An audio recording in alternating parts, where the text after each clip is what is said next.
Eaglesmere is known for it's the town that time forgot, and we have these traditions like the Eaglesmere Slide. It's kind of a tourist town, but in a sense, it's still a small community, and we just absolutely love it here. So. We're standing in the lobby of the Eaglesmere Museum in the gift shop area. It's in Eaglesmere, Pennsylvania, which is in Sullivan County in the north central part of the state. When Englishman George Lewis first came to this mountaintop, he found a wooded, scenic area with a sandy bottom lake that had served as hunting grounds for Native Americans and birds of prey alike. The sand struck him with an idea that it would be a great place for a glassworks. Lewis purchased the lake and 10,000 acres in 1794. He surveyed the land in 1803 and decided to locate his factory on the south side of the lake opposite today's beach. He grew a community around the factory that employed approximately 250 people, complete with houses, a school, a boarding house, a sawmill, and a gristmill. After the War of 1812, the demands for American-made glass diminished, and it was easier to import inexpensive glass from England. In 1829, he returned to England, where he died a year later. The glass works passed into several hands before being sold as an estate in 1845, but the legacy that Lewis had created, a pioneering spirit and appreciation for the area's natural resources, had only just begun. In the mid-1880s, a group of wealthy individuals came together to develop the land around Eaglesmere, and they hired Captain Emberley Chase to be their engineer and serve as the general manager of their project. Chase was the first to measure the depth of the lake, and he did a lot of the surveying that has created what is now the town of Eaglesmere. Judge Richter Jones built the first vacation home in Eaglesmere, and since then, property owners have been unified by a single goal, which is to protect the lake and its shores. So these guys were ahead of their time with land preservation. But early on, it was a group of wealthy railroad and lumber industrialists from Williamsport, Hughesville, and Philadelphia came together and formed the Eaglesmere Syndicate in 1885. They also formed the Eaglesmere Land Company, which sold building lots and prevented construction within 100 feet of the lake, thereby protecting its pristine waters. As Eaglesmere began to evolve into a summer resort, getting people up the mountain was a challenge. Stagecoach rides were long, dusty, and uncomfortable, and hotel owners knew that an easy, scenic ride up the mountain would certainly increase their business. Thanks to the help of Italian immigrant workers over many months, a narrow gauge railroad opened in July 1st, 1892. Passengers were able to ride the railroad from Sonestown to a station by the lake's outlet pond. The railroad literally put Eaglesmere on the map for vacationers from New York, Philadelphia, and beyond. Okay.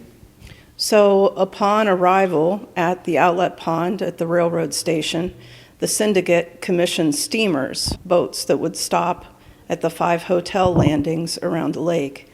And so one would get off the train with their luggage and their families and their servants and load up on a steamer and go to the hotel they were staying at. This is a photographic overview of the lake and the hotels as they existed prior to 1941. We know that because the Raymond burnt actually on Memorial Day weekend of 1941, and here it's still visible, so we know this is prior to that. We have the Crestmont, the Forest Inn, the Raymond, the Edgemere, and the Lakeside. Also the Eaglesmere Inn, which is not right on the lake, but it's the last existing hotel.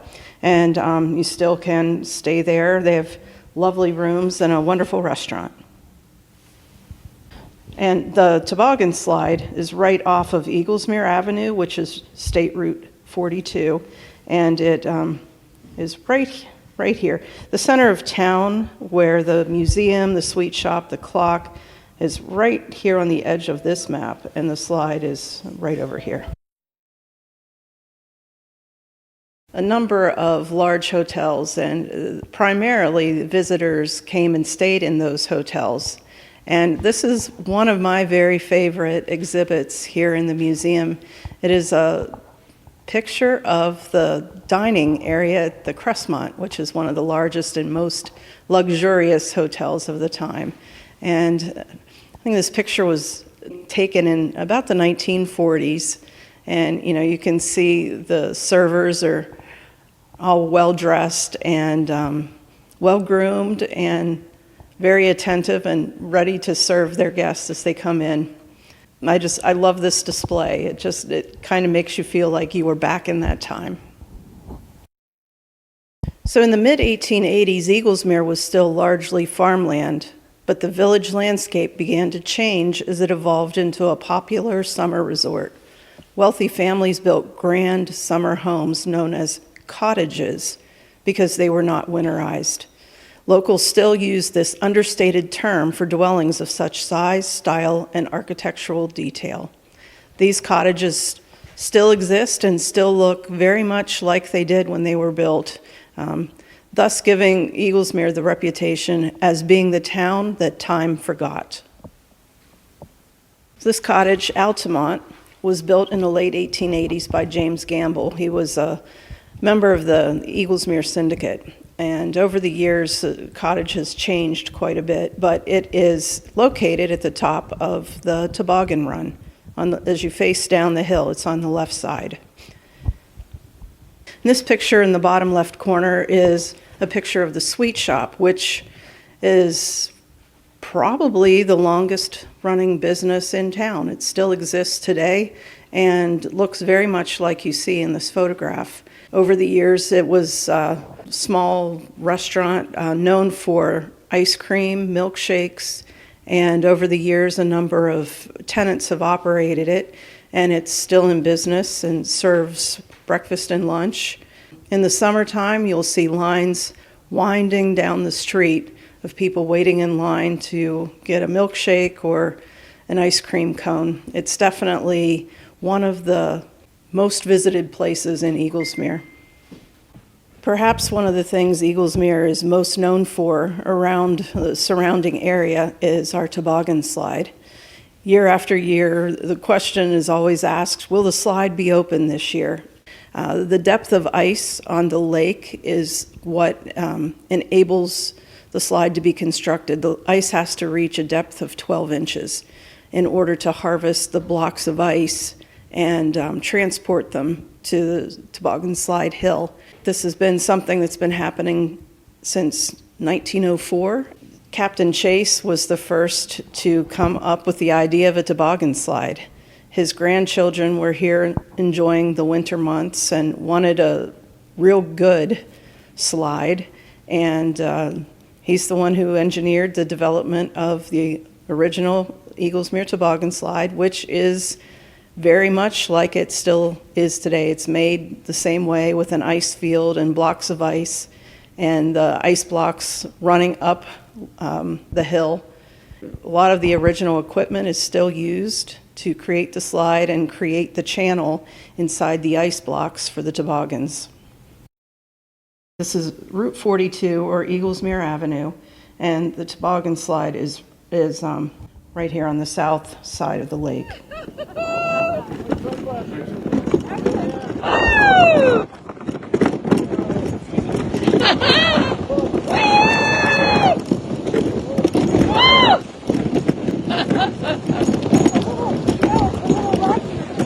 Yeah!